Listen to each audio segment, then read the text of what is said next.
为了阻止我和唐岩的婚礼，唐岩的小青梅故意落水，却不想他的救生衣带子没有系紧，假落水变成了真求救。唐岩低声下气求我和雨熙从小一起长大，不能见死不救。小南，我知道你会游泳，你就救雨熙吧，我们都会感激你的。在众人的道德绑架下，我跳进海里救人，但是救人和游泳完全不同。孙雨熙因为害怕，抓住我死命拖拽，差点把我压进水里淹死。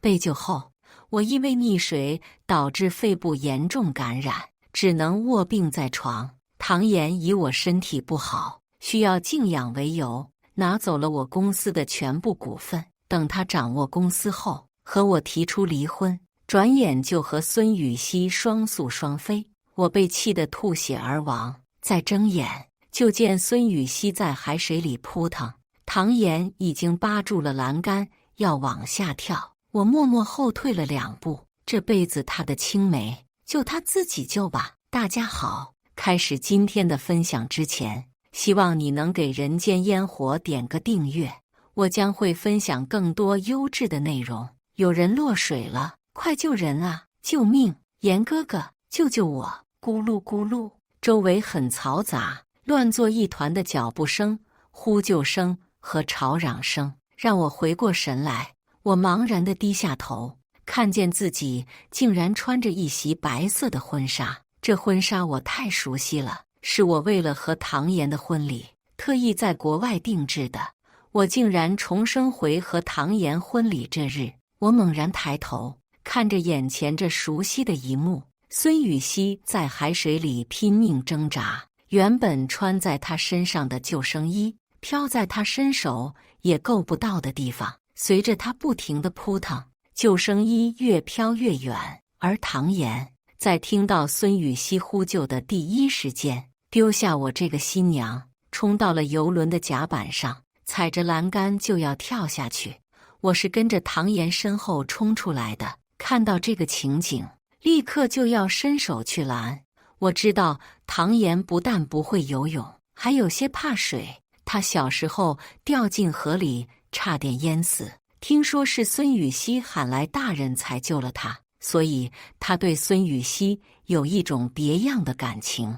可唐岩还是选择在游轮上举行婚礼。后来我才知道，游轮婚礼是孙雨熙提议的，落水也是孙雨熙早就谋划好的。因为唐岩的母亲不喜欢孙雨熙，坚决不同意他和唐岩在一起。唐岩绝食过，自杀过，可终究拗不过他的母亲，只能被逼着和我相亲。他嘴上说着爱我，其实心里最爱的依旧是孙雨熙。孙雨熙也不愿意放弃唐岩，为了搅黄我们的婚礼，他煞费苦心，甚至不惜以身涉险。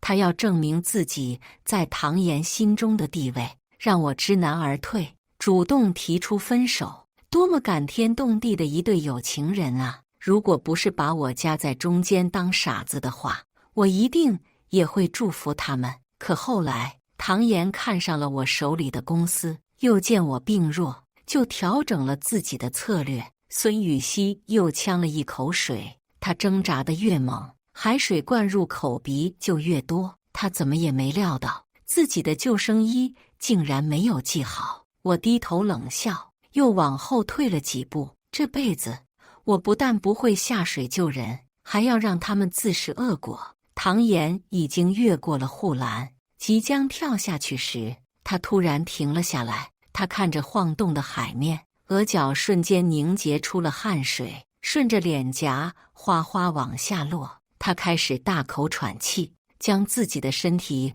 往护栏上靠了靠，然后茫然回头。当唐岩发现我就站在他身后时，他的眼睛亮了起来。小南，小南，你先拉我上来。我看到他浑身都在颤抖，原来他还是害怕呀。我还以为真爱能够战胜世间一切困难呢。小南，我记得你会游泳，求你。在唐岩开始道德绑架之前，我大声打断了他的话。唐岩，我知道你们是青梅竹马，从小一起长大。我也知道你不忍心看着他淹死，可是要和你结婚的人是我呀。你不会游泳，还要为了他跳下去。唐言，你有想过我的心情吗？你怎么能这样对我？我的样子有些歇斯底里。唐言的话全都淹没在了我的咆哮声中。在我喊累了、换气的当口，孙雨熙的母亲一瘸一拐地赶了上来。她是唐家的保姆阿姨，早年就死了丈夫，又瘸了腿，一直带着孙雨熙在唐家混日子。她一直希望自己的女儿能嫁给唐言。我去唐家的做客时，她没少耍手段，让我难堪。此时孙母顾不得阴阳我了，她冲唐言哀求：“小言，阿姨求你了，阿姨就这么一个女儿啊，看在她小时候就过你的份上，你把她捞上来好不好？”宾客们也纷纷围了上来，七嘴八舌劝唐言跳下去救人，就像前世劝我那样。听到落水的人曾经救过唐言，他们更是站在道德的制高点，在旁边说风凉话。我也装出了焦急的神色，一副不知所措的模样。唐言看了看海里的孙雨熙，他只剩下半个脑袋露在水面。我发现已经有人喊来了船员，准备下海救人了。这怎么行？我叹了口气，转身对宾客们说：“你们不要再逼唐言了，他不是贪生怕死的人。虽然落水的是他的救命恩人，但是也不能为了以前的恩情不要性命啊！”我又看着孙雨熙的母亲拱火：“阿姨，你也别为难唐言，他毕竟是个大少爷，你唯一的宝贝在他眼里不过是个保姆的女儿罢了。”孙母眼里的愤怒和羞恼一闪而过，随后双膝一软，就给唐言跪了下去。唐言招架不住了，在孙雨熙再无力挣扎，慢慢沉下去的那一刻，唐言狠狠一咬牙，转身就要从栏杆外侧爬回来。是的，爬回来。他压根就没有勇气跳下去救人。他一边颤巍巍地抓着栏杆往上爬，一边哆嗦着嘴唇呢喃：“不是我不救人，我实在不会水呀，我跳下去是会死的。”所以他自己不救人，就非逼着别人去救。他在乎孙雨熙的命，在乎自己的命，唯独不在乎我的命。我此刻只有一个念头，他必须下去，必须给前世的我一个交代。我大喊一声：“唐言，你快上来！你怕水，我不怕，我这就下去救他。”可我并没有像前世那样脱下婚纱的裙摆，而是摘下了头顶的皇冠，借着裙摆的遮掩，冲唐言撞了过去。皇冠最尖锐的地方扎进了唐言的虎口，他突然吃痛，本就没有握紧的双手往后一缩，整个人朝着海面倒下去，而我的婚纱却缠在了栏杆上，让我没办法爬过去。唐言，不要下去！我努力伸手，却什么也没够到。唐言惊恐地在空中蹬了2下腿，然后精准无比地砸在了孙雨熙的脑袋上。海面出现了一个巨大的浪花，我的嘴角就如同海浪般狠狠扬起，又赶紧收拢。此时已经有船上的救生员将小艇放了下去，在我和众人期盼的目光里，他们很快把落水的2人都打捞了上来。游轮上虽然配备医务室，可医生在出航当天请了假，这也是我前世没有被及时治疗的原因。这辈子也算是他们倒霉。我狼狈地跪在唐言身旁，哭得声嘶力竭。我知道你喜欢他，可我们都要结婚了呀，你怎么就愿意为了他抛下我？唐言，你不想和我在一起，可以告诉我，我不会阻止你们。你们何苦要在婚礼上殉情呢？刚才那些劝唐言救人的宾客，此时也都默默不语，他们竖起耳朵，全都在认真听话。就连给唐言做心肺复苏的救生员，按压的动作都停了2秒。经过简单的急救两人已经脱离了生命危险，但是都处于昏迷状态。孙雨溪的情况比唐岩要好，他设计落水前还特意学习了水中呼吸。唐岩就很惨，他才是真正意外落水的。唐岩本来就怕水，掉进海里那一刻，他还张着大嘴，就失去了意识。海水灌进了口鼻时，他被呛醒，又被呛晕。救生员给他按出的水都够他泡个澡了。我看着他吐出来的血水，满意的用婚纱擤了擤鼻子。作为新郎的唐岩变成这样，婚礼自然被搁置了。游轮此时已经在公海上，只能等待直升机救援。我这时真心在为唐岩祈祷了，要是就这么死了，实在太便宜他了。我前世遭受的病痛折磨和背叛羞辱，这辈子都得让他也尝一遍才行。我拖着婚纱，披散着头发，跪在医务室门口2小时，所有人都被我的深情感动。终于，直升机来了，将两人送去了医院。我也在当天下午和我的伴娘团一起赶到了急救室外。孙雨溪已经度过了危险期，但是还没醒。看来唐岩把他砸得不轻。前世这个时候，他已经扑在唐岩怀里，嘤嘤哭泣，都是我不好，你结婚我心里难受，才想去甲板上吹吹海风。唐岩则紧紧拥住他，轻声安慰，是周小楠非要跳下去，他自己逞能，怪不得别人，这辈子换我站在外面。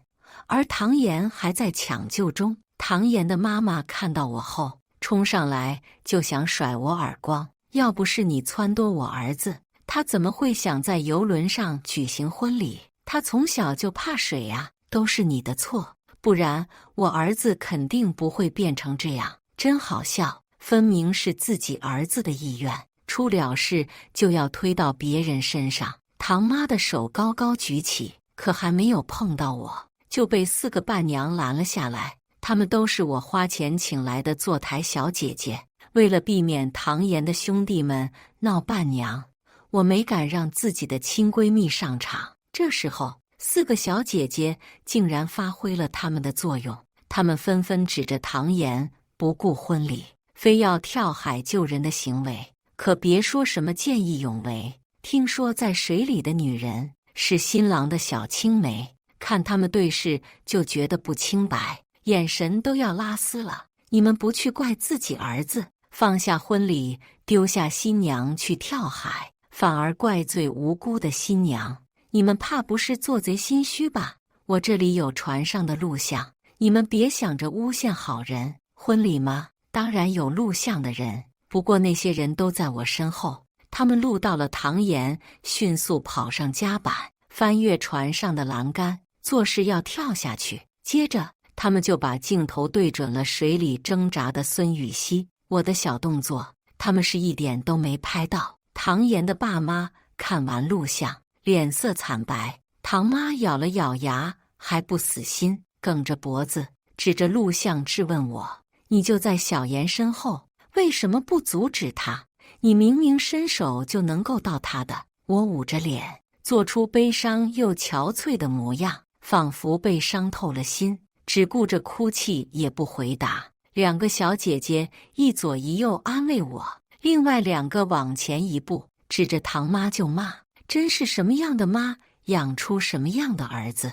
儿子跟别的女人不清不楚，当妈的就会甩锅。看你儿子那一脸决绝的模样，谁敢去拉他呀？拉完你是不是还要怪别人，把你儿子推下了水？就是，难不成你儿子变心也怪我们新娘？你是不是还想说，都是新娘拴不住你儿子的心，害你儿子落水的小贱人就躺在隔壁，你怎么不去扇他耳光？”唐妈太自信了，非要以一敌4，差点被气晕过去。最后还是护士出来，严禁众人在医院内喧哗。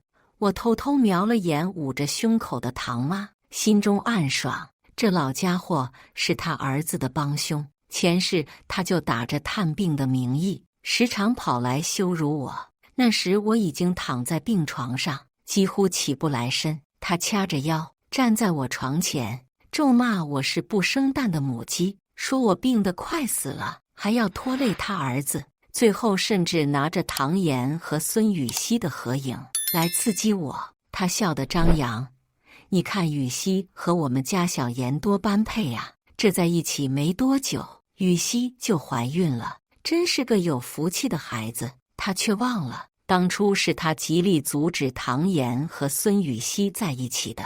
他嫌弃孙雨熙的妈妈是保姆，觉得孙雨熙也低人一等。现在吗？正是他最讨厌孙雨熙的时候，而他的独生子却为了孙雨熙差点没了性命。我没有在医院待太久，就被4个小姐姐拥簇着去换衣服。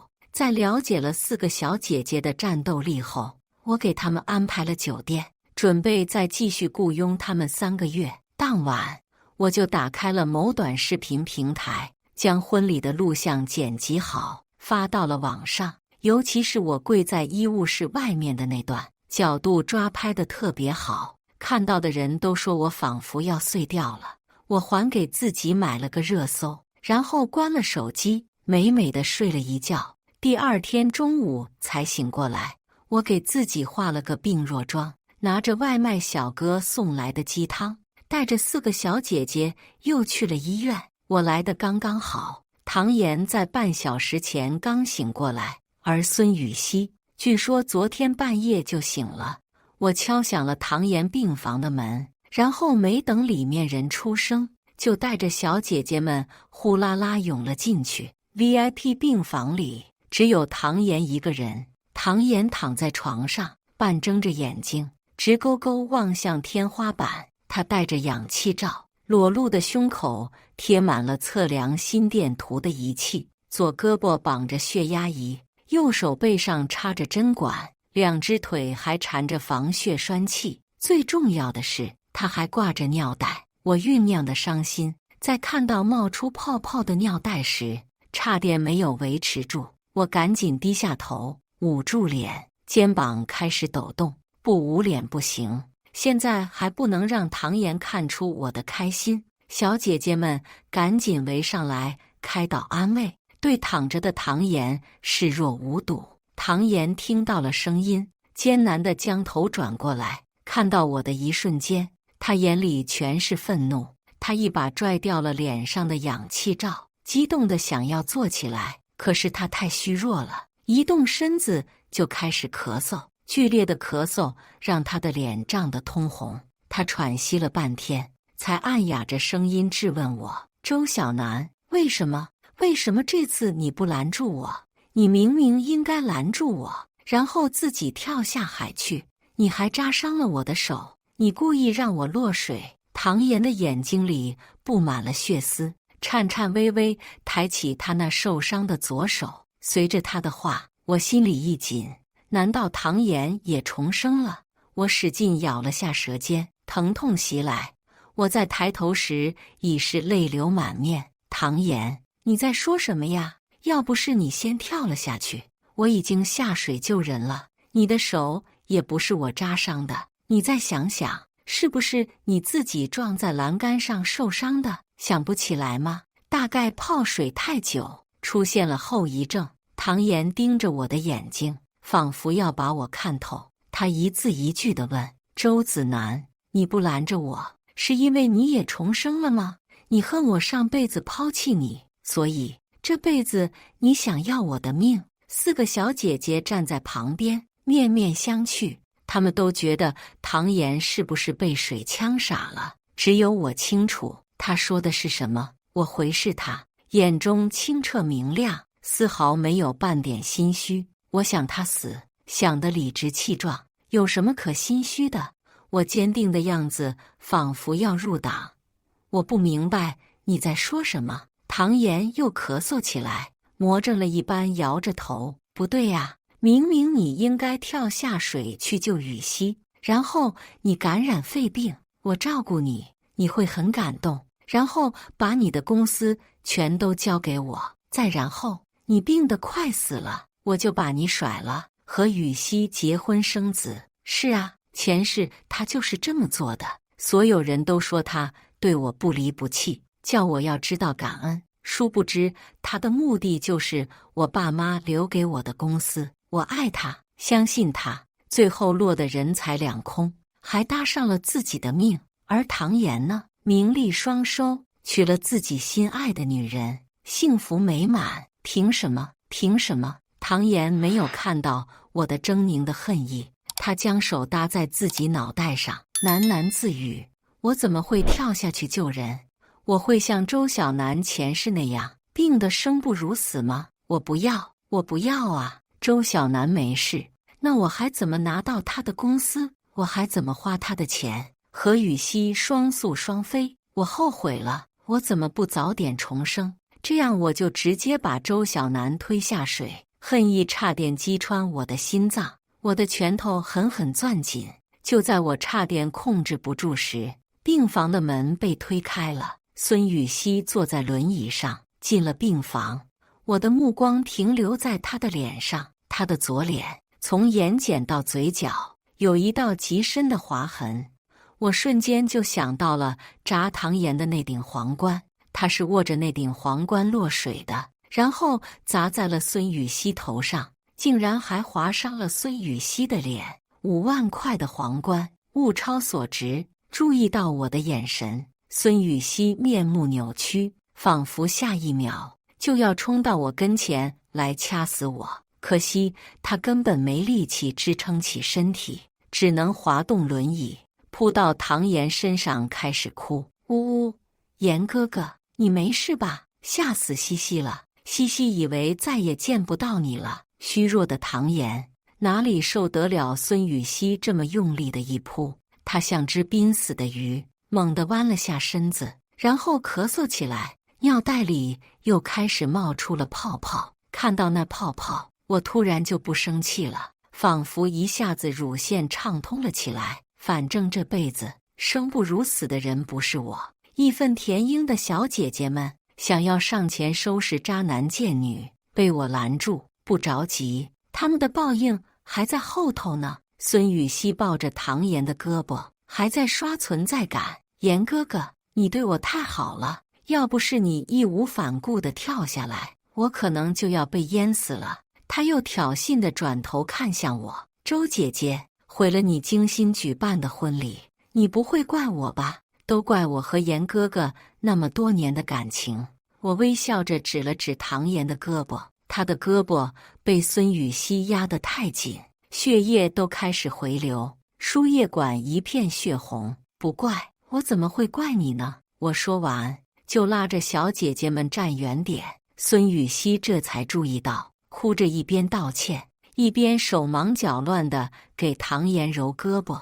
看着惨叫的唐岩和歪掉的针头，我哼着歌按响了急救铃。从医生那里我拿到了唐岩的诊断书，不出所料，肺部感染。不过比起前世的我，他要更严重一些，还伴随着肺部出血、脑缺氧等等。前世被他们那样刺激，我还是坚持活了5年。不知道这辈子唐岩能坚持多久。半小时后，我再次回到病房，将唐岩的病情一五一十说给他听。医生说，你因为休克导致大脑损伤，以后怕是对智力都有影响，还有你的肺，以后别说是剧烈运动，恐怕会变成连床都起不来的废人。我把废人2字咬得极重。唐岩果然受不了了，他不敢置信地抱着头，手指插进了头发里，然后一点点往下扯，嘴里是痛苦的咆哮。我将报告单交给了刚赶来的唐妈，她暴跳如雷。她这次倒是没冲着我，而是对着缩在角落的孙羽西就是一巴掌。贱人，都是因为你，我儿子才会变成这样，天杀的，怎么没淹死你？孙羽西捂着脸，默默流泪，眼睛却看向躺着的唐岩。他还指望唐岩能维护他呢。我和4个小姐姐站在一旁看戏，有他们4个在，唐妈就是想拿我出气。也得掂量两下。唐妍此时早就没了怜香惜玉的心情，她沉浸于自己的世界，根本没有注意孙雨熙哀怨的眼神。不应该是这样的，一定是做梦，是做梦，明明不是这样的呀。唐妍突然放下手，努力抬起脑袋，深情地凝望我。小南，咱们已经结婚了，你能不能把公司卖了，拿钱给我治病？唐妍的爸妈经营着连锁超市，近年来受购物平台影响，收益每况愈下。可是给他治病的钱还是能拿出来的。他都病成这样了，竟然还没忘记打我公司的主意。病房里顿时落针可闻，怕是连唐妈都懵了片刻。唐妍怕我不答应，又赶紧对我承诺，等我身体好了，我保证重新安排一个盛大的婚礼，让你做这个世界上最幸福的女人。当然了，等我好了，卖公司的钱我会连本带利还给你。若不是前世的遭遇，我真要被他的诚恳打动了。我好悬没憋住，差点笑出声来，然后故作为难地说，可是你现在这个样子，我怎么能放心去处理公司呢？我是你的妻子，应该陪在你身边才对。唐妈转了转眼珠，堆起了一个和煦的笑容。小南啊，伺候人的活哪里需要你亲自动手？他恶狠狠看了眼还在流泪的孙雨熙。有些人啊，总要为自己做过的事情付出代价，这话我格外赞同。唐妈立刻就安排孙雨熙在病房照顾唐妍，根本就不管孙雨熙的身体也没好呢。她说原本就打算开除孙雨熙的妈妈，这次就算是给他们将功赎罪的机会。孙雨熙当然不愿意，跟着我的4个小姐姐立刻拍着胸脯说他们愿意留下来照顾唐妍。看着4个美貌高挑的女人，孙雨熙急了，妍哥哥当然要我亲自照顾，我妈是保姆，我也从小就会照顾人，不需要别人插手。我故作为难地叹了口气，也同意了这个安排。孙雨熙就此开始了自己惨痛的护工生涯。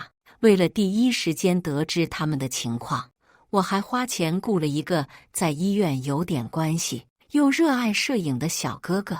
每天小哥哥都会给我发来几段视频。最开始几天，孙雨熙还开心得不得了，他巴不得和唐妍独处，培养感情。可唐妍病恹恹的，浑身还缠满了仪器，别说是亲近了，就连侧个身都需要协助。而唐妈明显是恨毒了孙雨熙，她一心想要整治勾引自己儿子的贱货，甚至没有另外请上1名护工。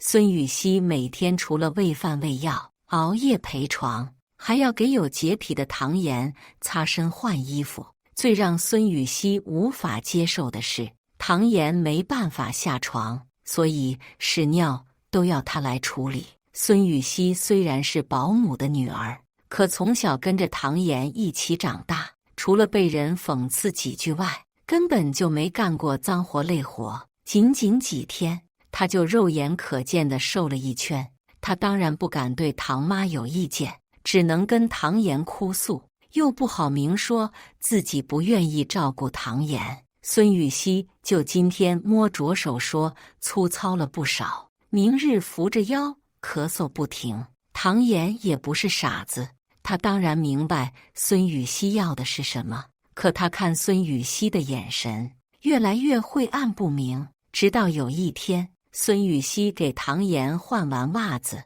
突然爆发了。他将那双脏袜子丢在地上，用脚拼命去踩，然后大声哭泣：这么脏这么臭，凭什么让我干？又不是我逼你跳下海救我的，你们凭什么都怪我？他口不择言，我在海里泡了那么久，也没像你这样呛2口水就躺床上动不了，真是没用透了。本就浑身难受的唐妍此时也爆发了，他抓起桌上的水果刀朝孙雨熙扔了过去。孙雨熙的脸上又出现了一道伤口，他捂着脸，惊声尖叫，引来了医生和护士。最后怎么协商的，我不得而知。但是几天后的视频里，他们似乎又和好了。可我注意到，有几段视频中，唐妍盯着孙雨熙的眼神阴恻恻的，格外瘆人。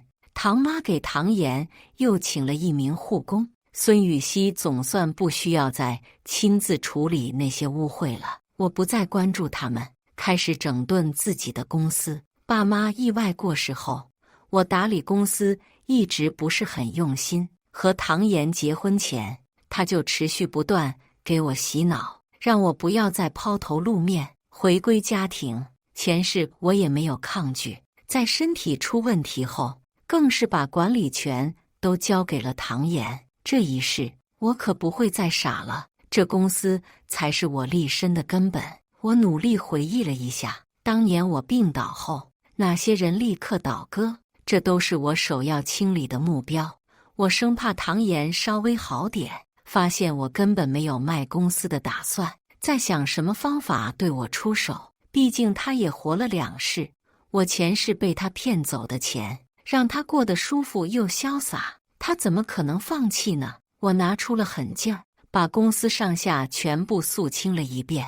我问过4个小姐姐，她们的原生家庭重男轻女，没毕业就被送出去打工，不想陪酒，却因为学历低而找不到工作。他们都想跟着我，我就把他们安排进了公司，2个在公关部门，2个在销售部。没想到他们真的给我谈下了几笔业务，他们开心，我也开心，双赢。唐妍每天都会给我来电话，询问我公司的事情，不知道是不是身体不舒服的原因，他更加迫不及待地想弄到我的钱。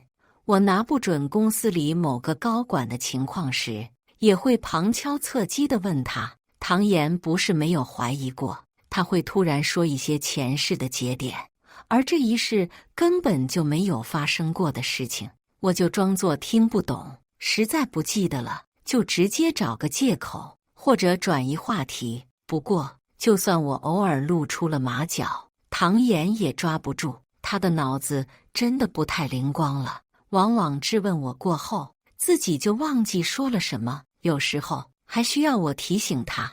我们就在这种互相试探中度过了1个月。唐妍要出院了，我亲自开车去接，提前了1个多小时达到的我，就站在他的病房门口，门被我拉开了一条缝，可里面的2人却一点察觉也没有。唐妍面黄肌瘦，眼底乌青，整个人仿佛老了10岁。他不停地咳嗽，然后随地吐了一口痰，用手抹去嘴角的唾液，骂骂咧咧说医院里都是庸医。他原来是那么温文尔雅，谈吐高贵，如今就像是变了一个人，这才是他真实的样子啊。孙雨熙坐在床边，紧挨着唐妍，他把切好的苹果喂进唐妍嘴里。妍哥哥，不要让唐妈妈再凶我了，好不好？她上次打我的地方还疼呢。唐妍看了眼孙雨熙脸上的伤，2道伤疤都是她留下的。虽然经过了1个月的恢复，伤疤还是清晰可见。唐妍有些嫌恶地推开了他，你还好意思说？要不是你，我至于病成这样吗？可。孙雨熙眼里闪过了一丝不甘。我看着他晃晃悠悠扶起唐妍，走去了卫生间。唐妍的骂声响了起来，特么的，你一个保姆的女儿，连照顾人都不会吗？你妈没好好教你吗？随后，孙雨熙的呜咽声就响了起来。我把唐妍和孙雨熙一起接回了唐家。唐妍被孙雨熙扶着，仿佛他们才是一对恩爱的夫妻，而我却跟在他们身后。一进门，唐妍就被几个人围了起来，他们都是唐妍最要好的兄弟，有2个还是游轮事件的见证者。唐哥，兄弟们早就想去医院看你了，可是有点忙，没抽出时间。对，这不是你出院了，咱们就想着给你庆祝一下。唐妍扯着嘴角和他们挨个拥抱，不管是不是真心的，表面功夫都做得极好。唐岩刚坐下，就不自觉地咳嗽起来。他的几个好兄弟全都皱起了眉头，有一个靠得最近的，甚至赶忙离开座位，借口去卫生间跑远了。唐岩捂着嘴，浑身颤抖，不知是咳的还是气的。好容易缓过气来，他才虚弱地招呼孙雨熙给大家上茶。他们明显都知道唐岩和孙雨熙的关系，嘴上喊着我嫂子，实际都在给孙雨熙使眼色。我也笑着陪他们演戏，毕竟是我透露唐岩的出院时间，为的不就是让他们上门聚一聚吗？我在厨房里看见孙雨熙，就故意装作打电话的样子。对呀，他的朋友都来了，听说有几个家里开公司的。阿言说一定要让我招待好，马上公公婆婆也会带朋友过来。是的，就是介绍我给大家认识。我在转头时，早已没了孙雨熙的影子。我笑着回到了客厅，孙雨熙正坐在唐岩身边，和他咬耳朵。唐岩看到我后，推开孙雨熙，大口喘了几下。他的后遗症挺严重，不是咳嗽就是喘气困难。小南，我的身份证件落在医院了，我还有用，能不能麻烦你帮我取回来呀？他眼神闪烁，但是执意要我去取。我悄悄把和他的对话录了音，然后笑着拎包就走。我刚走到门口，就有外卖小哥上门，特意看了一眼，海鲜、烤肉、炸串和各种肺病忌口的食物，还有好几箱酒，啤酒、白酒、洋酒，统统都有。我笑着回了自己的别墅，然后给医院去了电话，让护士帮忙找一找丢失的身份证件。我赶紧躺下小睡一觉，晚上怕是要热闹了。3个小时后，我的手机疯狂震动起来，刚按下接通，就听见对面嘈杂异常，叫骂、哭嚎以及砸东西的声音交织在一起，撕裂着耳膜。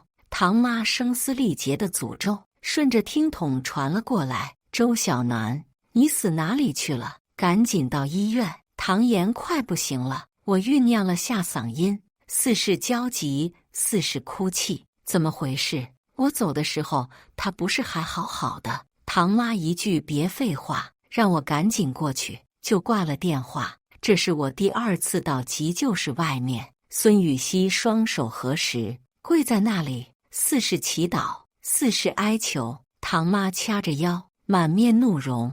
她看到我还没来得及说话，我就先发制人。到底是怎么回事？我才走不久，他就出事。你们到底想干什么？是不是这个家没有我都得散？唐妈被我的气势震慑，不敢与我对视。为了维护颜面，她立刻转移目标，对着跪在那里的孙雨熙就是一脚。谁让你点那些吃的和酒？你明知道小妍身体还没恢复，你是想害死她？孙雨熙被踢倒，露出了脸上鲜红的巴掌印。他反驳道：可是你和唐爸爸也在场，你们谁也没劝严哥哥少喝点啊！唐妈又发疯了，抓住孙雨熙的头发就往墙上撞。我赶紧退后，生怕被血溅到衣服上。在医生的努力下，唐岩又被救了回来。这次唐妈可不想孙雨熙靠近他儿子了，她想让我留下来照顾。我以处理公司财产为由拒绝了。我一直没有再去医院，直到半个月后，唐岩给我打来了电话。他的声音虚弱，仿佛一个行将就木的老者。小南，你为什么不来看我？我温柔地向他解释，最近正在融资，准备上市。上市？他的声音陡然拔高，牵动了肺部，又开始咳嗽起来。嗨嗨，为什么要上市？你不是说好会卖掉公司给我治病吗？你知道吗？医生说我现在这个情况，只有换肺一个办法了。可是换肺技术不成熟，危险很大，还需要大量资金。小南，我求你好不好，救救我吧！看在我那么爱你的份上，我别过头，把这辈子最难过的事情都想了一遍，才不至于笑出声来。爱我，他竟然说爱我，他都已经有了前世的记忆，就更清楚自己根本没爱过我。可他到现在还想骗我。我告诉他上市公司能卖出更好的价格，他将信将疑，让我赶紧到医院看看他，再当面和我一起商量公司的事情。这我当然要去，看他越难受，我才越痛快。我顺手拿了几份早就伪造好的文件，进了病房。如今的唐妍像是被风干了一样，枯瘦蜡黄，死气沉沉。旁边没有再看见孙雨熙的身影。我前世的惨死，唐妍就是罪魁祸首，那孙雨熙就是共犯。唐妍自然要偿命，可孙雨熙我也不会放过。我先询问了唐妍的情况，他用有些浑浊的眼睛紧紧盯着我。我在他骨瘦如柴的手上安抚性地拍了2下，然后拿出文件挨页翻给他看。唐妍的眼睛里有了神采。他们真的愿意10个亿收购？当然愿意呀，公司的前景特别好，不过需要上市后才会签约。我露出为难的神色。可是你急需用钱，我怕。唐妍咬了咬牙，没事，你只管去做。钱我爸妈那里还有一些，实在不够，我就让他们先把超市转让了，反正这些年总在亏。我等的就是他这句话。他全力饰演深情的男主，诉说对我海誓山盟的爱意，我也配合着，装出非他不可的样子。连生8个孩子这种扯淡的话都睁眼说了出来，反正都是互相欺骗嘛，谁又比谁无辜？然后我转移话题，问起了孙雨熙，怎么没看见雨熙妹妹？你可是为了她才变成这样，哪怕婆婆不待见她，可她也不能不表示一下呀。唐妍沉默了。我当然知道原因。1周前，孙雨熙和唐妍大吵了一架，孙雨熙要起诉唐妍故意伤害，原因是唐家要解雇孙雨熙的妈妈。视频里，孙雨熙在病房大闹：我以前救过你，你现在救了我，咱们算是两清了。可你们凭什么解雇我妈？她年纪大了，腿脚还不好，以后也很难找到工作。你是想逼死我们母女吗？我给唐妍掖了掖背角，叹了口气。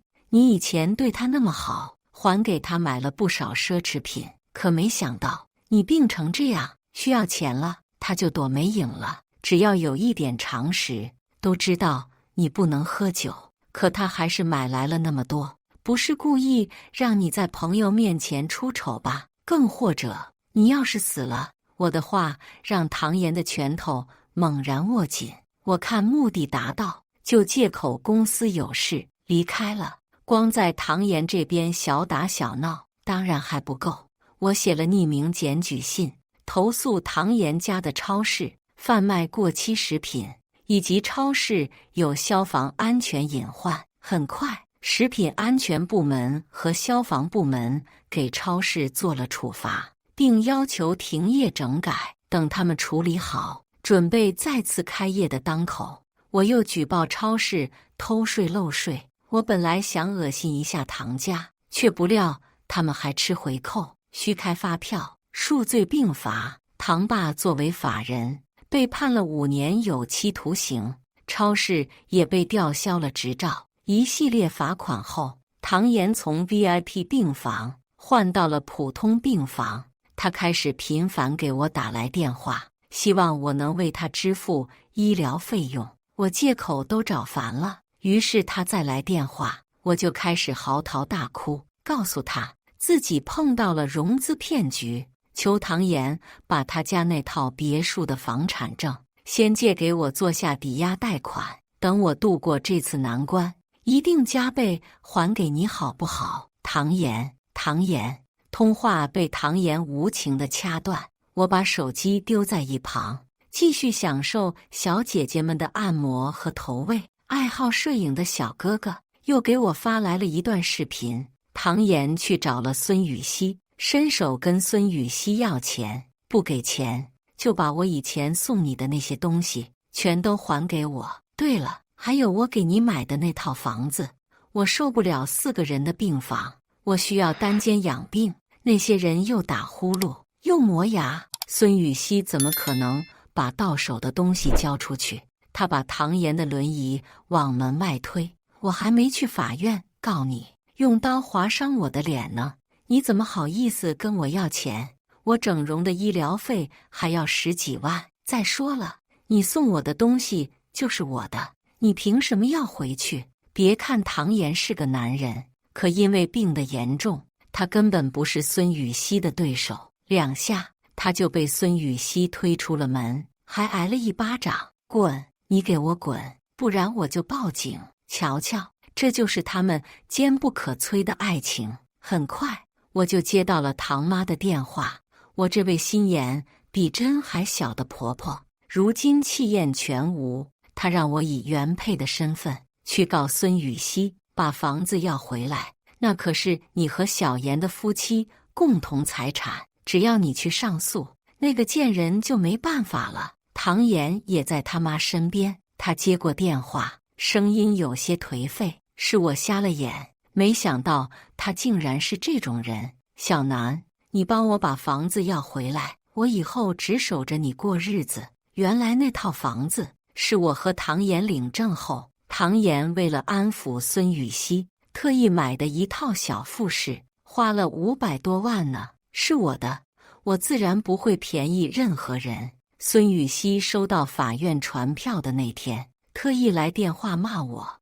我觉得他学习不好是有原因的，赶紧为他科普了一下法律知识，还友情提示他快去找个律师咨询。下班时，我就见孙雨熙堵在了公司门口，还带着他妈。他妈看见我后，立刻就跪了下去，嗷嗷的哭声把周围看热闹的人全都聚集了过来。求你了，周小姐，你就饶了我们娘俩吧，我女儿没有插手你和唐先生的婚姻啊，你不要逼我们去死，求求你了。好多人都举起了手机。孙雨熙打定了主意，要用舆论网暴我。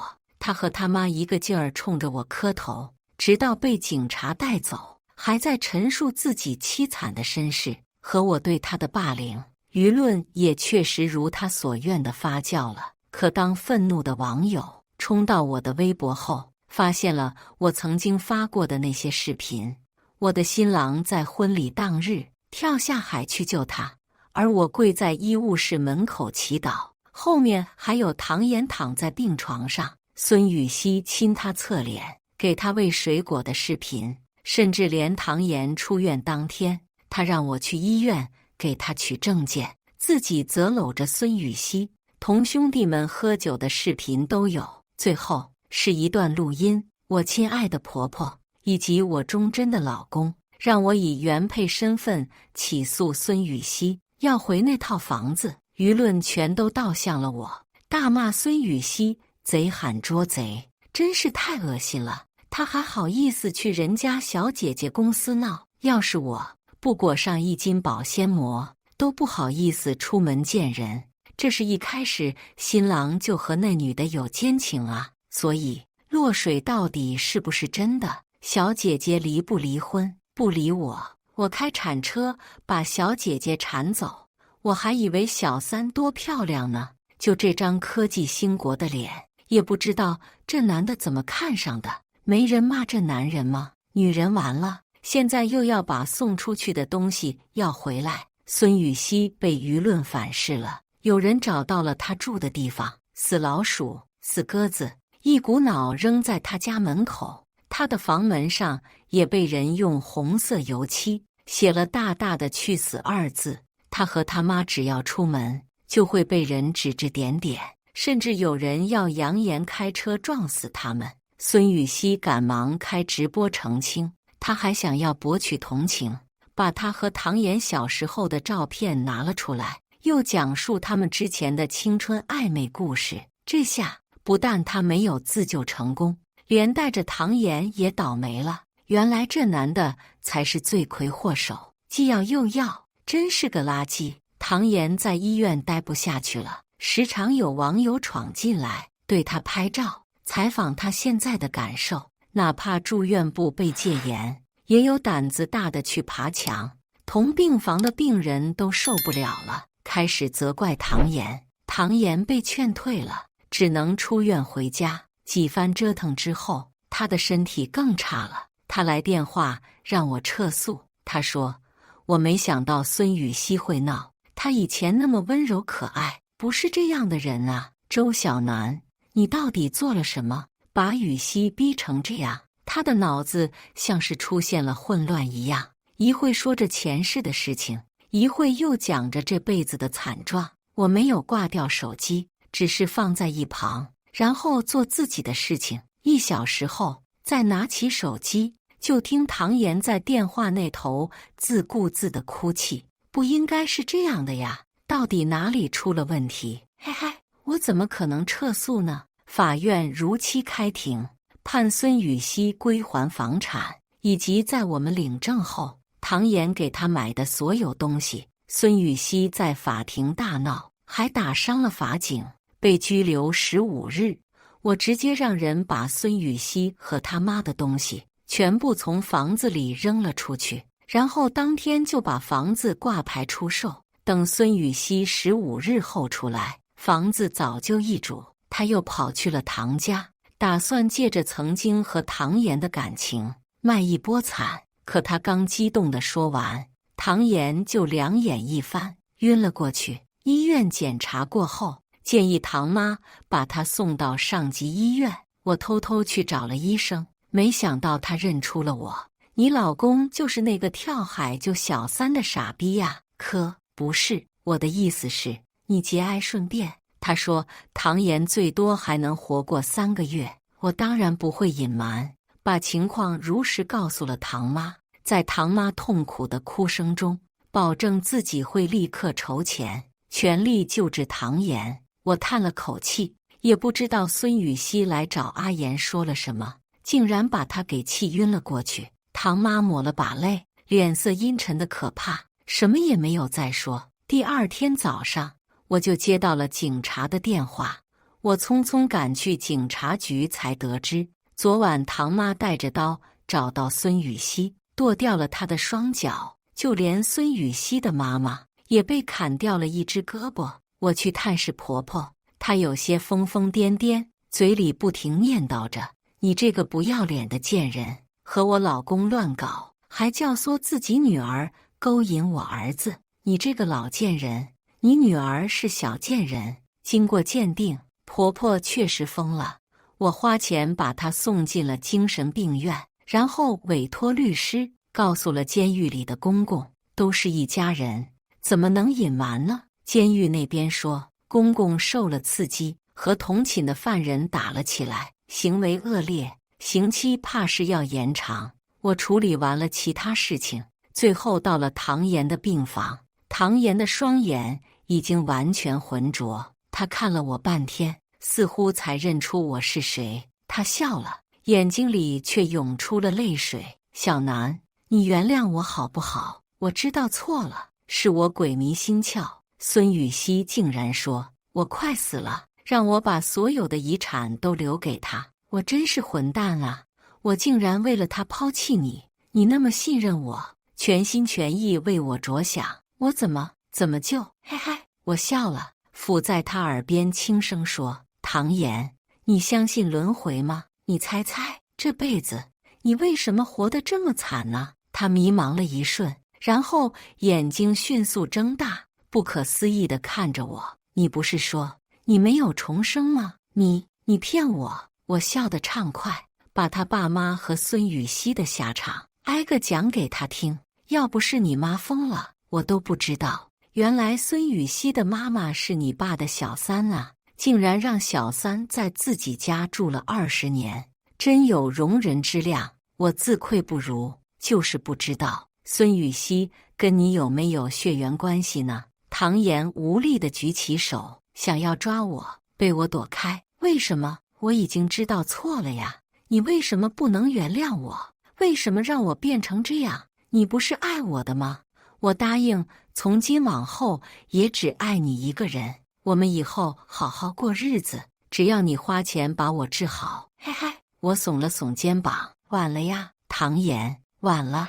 医生已经给你下达了病危通知，你也就能活几天了，好好珍惜这几天时光吧。